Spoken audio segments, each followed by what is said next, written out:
আজ 1432,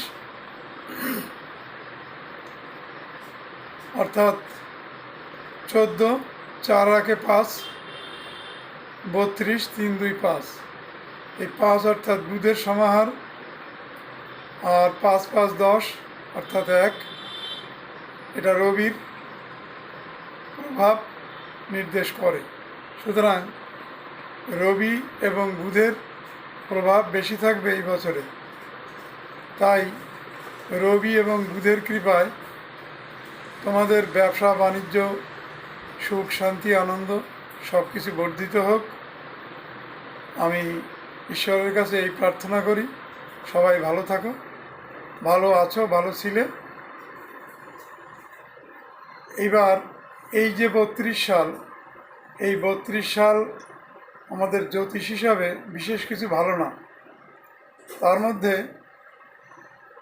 আমি প্রার্থনা করব, আমার যারা ইউটিউব, ফেসবুক এতে যারা ফলোয়ার আছো এবং আমার ফ্যামিলির যারা, সবাই ভালো থাকো, এবং আদার্স যারা, তারাও ভালো থাকো। আজকে যে বিষয়টা নিয়ে আমি আলোচনা করব, সেই বিষয়টা কালকের ছেড়ে যাওয়া সেই মন। কালকে আলোচনা করেছি স্ট্রেংথ অফ মাইন্ড, আজকে আলোচনা করব ইউটিলাইজ অফ মাইন্ড, অর্থাৎ মনকে কিভাবে ব্যবহার করতে হয় সেইটা আজকে আমি বলবো। কেন? যারা তোমরা প্রেম করছো, এই প্রেমের ক্ষেত্রে মনটা অত্যন্ত একটা জটিল বা একটা অত্যন্ত দরকারি বস্তু। সুতরাং সেই মন সম্বন্ধে তোমাদের যদি ভালো আইডিয়া না থাকে, তাহলে তোমরা টেলিপ্যাথি করতে পারবে না। এখন ইউটিউবে দেখা যাচ্ছে প্রায় বড় বড় মনোবিদ বলছে যে তোমরা টেলিপ্যাথি করো। কিভাবে?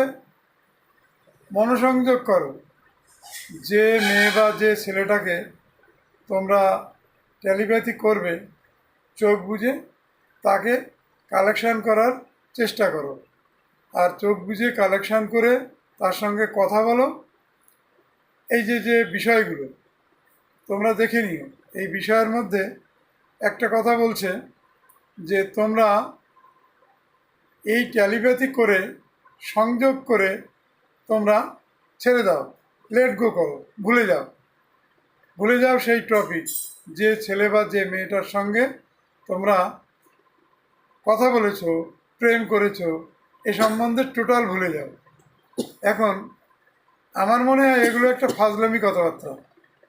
তোমরা যারা ইউটিউবে আছো তারাই বলো যে কেউ যদি কাউকে প্রেম বা ভালোবাসা দেখায় বা ভালোবাসা করে, ভিতর থেকে যদি গভীর একটা অনুভূতি থাকে, তাহলে তার কথা সে সবসময় ভাবতে থাকে, কোনোভাবেই ভোলা যায় না, ভুলতে পারে না। সুতরাং এ বিষয়ে দেখা যাচ্ছে তোমাকে ভুলতে বলছে, লেট গো করতে বলছে। তা আমার মনে হয় কি, ওই লেট গো মানে কি? লেট গো মানে লেটে যাও, তাড়াতাড়ি যেতে পারবে না। লেট গো মানে ছেড়ে দাও, বিদায় দাও, চলে যাক, এসব না। এখানে তুমি কোনোভাবেই পারবে না তাকে ভুলতে। বারবার তোমার মনে আসবে, তার মানে টেলিপ্যাথি তোমার হবে না। এগুলো একটা নিছক ফাজলামি, আমি যা বুঝি। টেলিপ্যাথি করার পদ্ধতি কি? কোন পদ্ধতিতে তুমি তোমার প্রেমিক বা প্রেমিকার সাথে কথা বলবে, সেই পদ্ধতিটা তোমাকে শিখতে হবে। কিভাবে? আর শিখে কী লাভ হবে? শিখে তোমার মনকে সূক্ষ্মাগ্রতা প্রদান এবং মনের সূক্ষ্ম থেকে অতি সূক্ষ্ম স্ট্রেংথ তৈরি হবে। তার ফলে তুমি সহজেই টেলিপ্যাথি করতে পারবে, নাহলে হবে না। কেন? কিভাবে? এবার শোনো, তুমি একটা প্রদীপ নাও, সেই প্রদীপের শিখাটা নির্বাত, অর্থাৎ যেখানে বায়ু নেই, বাতাস নেই, সেখানে রেখে সেই প্রদীপ শিখার দিকে তুমি এক পলকে, যতক্ষণ তোমার পলক না পড়বে ততক্ষণ তুমি তার দিকে তাকিয়ে থাকো। তাকিয়ে থাকার পরে ধীরে ধীরে তুমি তোমার চোখ বন্ধ করো। চোখ বন্ধ করে ঠিক তোমার এই আজ্ঞাচক্র, ঠিক এইখানে ওই প্রদীপটাকে তুমি দাঁড় করাও।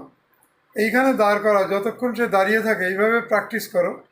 বেশ কিছুদিন তোমাকে এই প্র্যাকটিসটা করে যখন সেটা তোমার কপালে দাঁড়িয়ে যাবে, তখন তুমি বুঝতে পারবে যে আমার মনের কিছুটা স্ট্রেংথ বেড়েছে এবং সূক্ষ্মাগ্রতা এসেছে। তখন তুমি যদি ওই হিপনোটাইজটা করো যেটার কথা বলা হচ্ছে, তাহলে তোমার কাজটা হবে।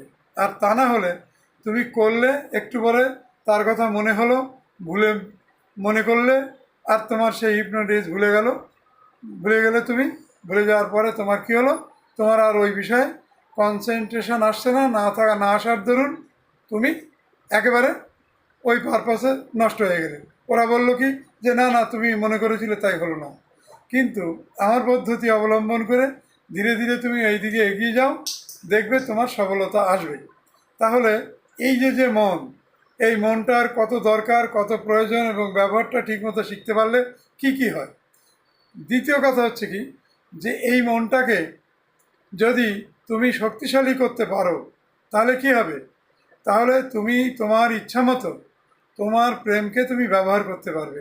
কখন কিভাবে কতটুকু মনে করলে তোমার কষ্টটা তুমি সামলে নিতে পারো, ঠিক সেই পজিশন তোমার মনে অবশ্যই জাগবে এবং তোমাকে সেই সুযোগ করে দেবে। তার জন্য তুমি দীর্ঘদিন বেঁচেও থাকতে পারবা।